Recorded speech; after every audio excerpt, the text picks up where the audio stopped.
جائیں تو اگر یہ سب کرنے لگے پھر ان کا راستہ چھوڑو. اس کا مطلب یہ ہے کہ اگر صرف اقرار توحید و رسالت کرتا ہے انسان اور نماز نہیں پڑھتا ہے تو وہ بھی قابل گرفت ہے، اور اگر نماز پڑھتا ہے اور زکوٰۃ نہیں دیتا تو وہ بھی قابل گرفت ہے. اور اسی بنیاد پر حضرت ابو بکر رضی اللہ تعالی عنہ نے کہا، وہ بڑا مشہور ان کا واقعہ ہے،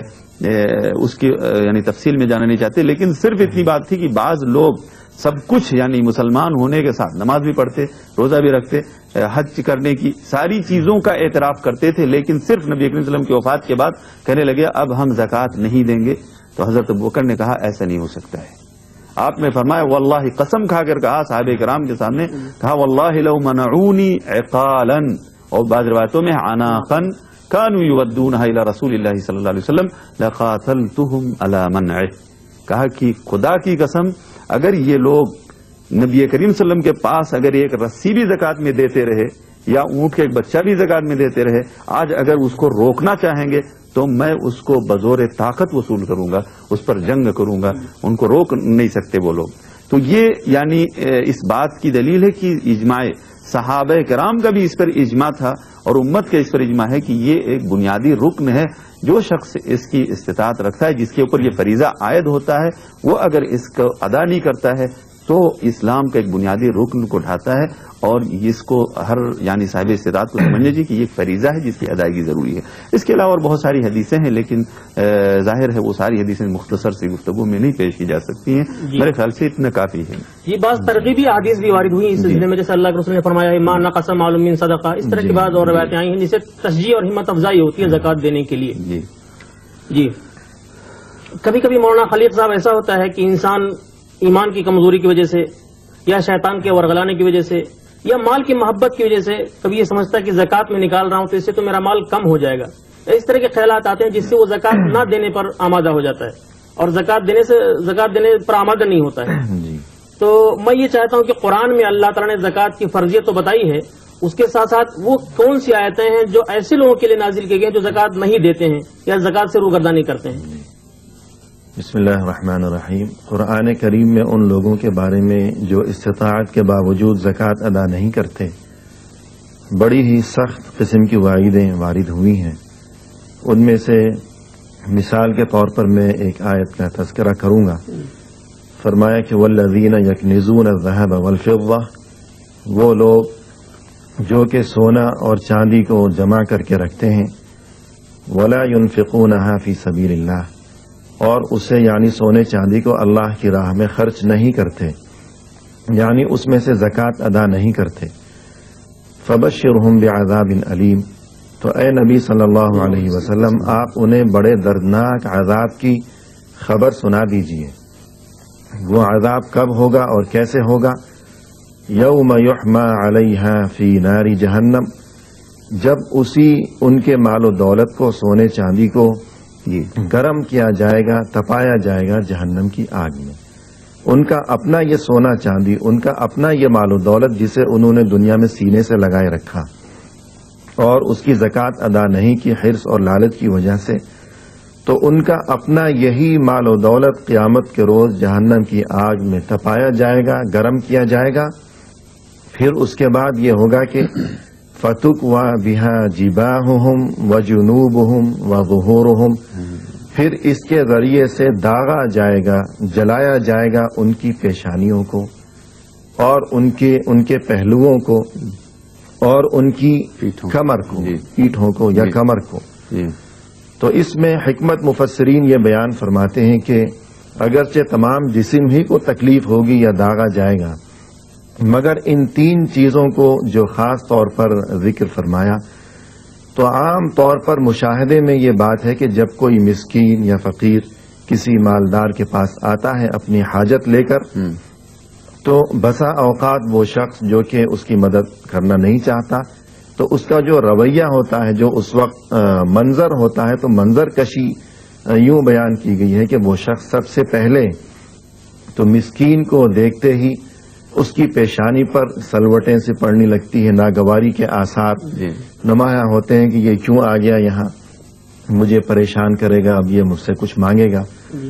اور پھر وہ مسکین کی بات سننے کے بعد اس کی مدد پر راغب اور آمادہ ہونے کی بجائے اکثر یوں ہوتا ہے کہ اس سے منہ اپنا موڑ لیتا ہے اور ایک پہلو کی طرف ہو جاتا ہے، جی پہلو ہی کرتا ہے،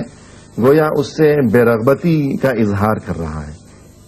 اور پھر اس کے بعد بالکل ہی وہ چل لیتا ہے منہ موڑ کر، اپنی کمر دکھا دیتا ہے۔ تو اگرچہ تمام جسم کو تکلیف ہوگی، مگر خاص طور پر جسم کے یہ 3 حصے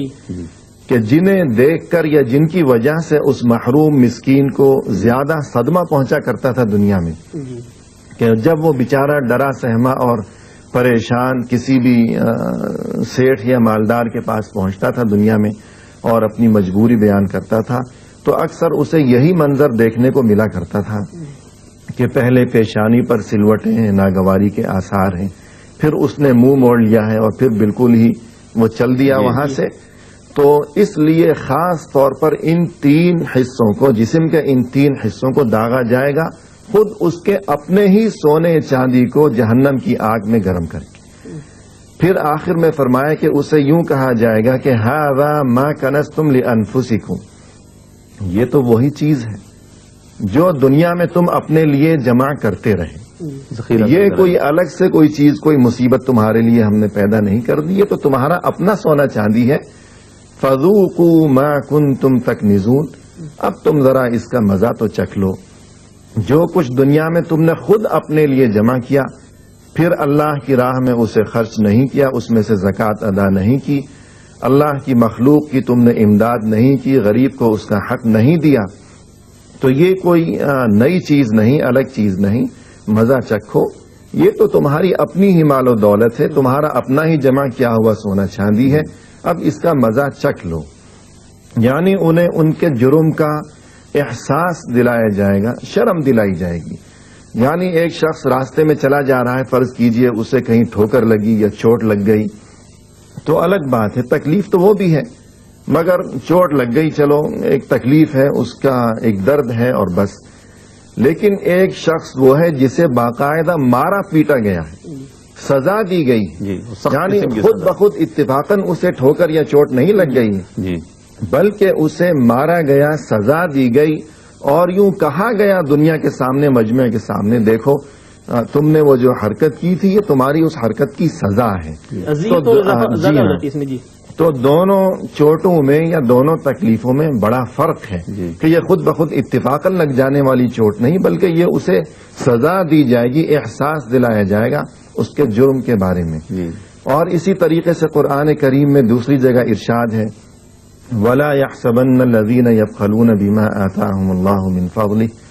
هُوَ خَيْرًا لَهُمْ بَلْ هُوَ شَرٌّ لَهُمْ، کہ وہ لوگ کہ جو کچھ اللہ نے انہیں مال و دولت عطا فرمایا ہے وہ اس کے بارے میں بخل اور کنجوسی کا مظاہرہ کرتے ہیں، وہ اسے اللہ کی راہ میں خرچ کرنے کی بجائے، زکوٰۃ ادا کرنے کی بجائے اپنے پاس جمع کر کر کے اور ذخیرہ کر کر کے رکھتے ہیں،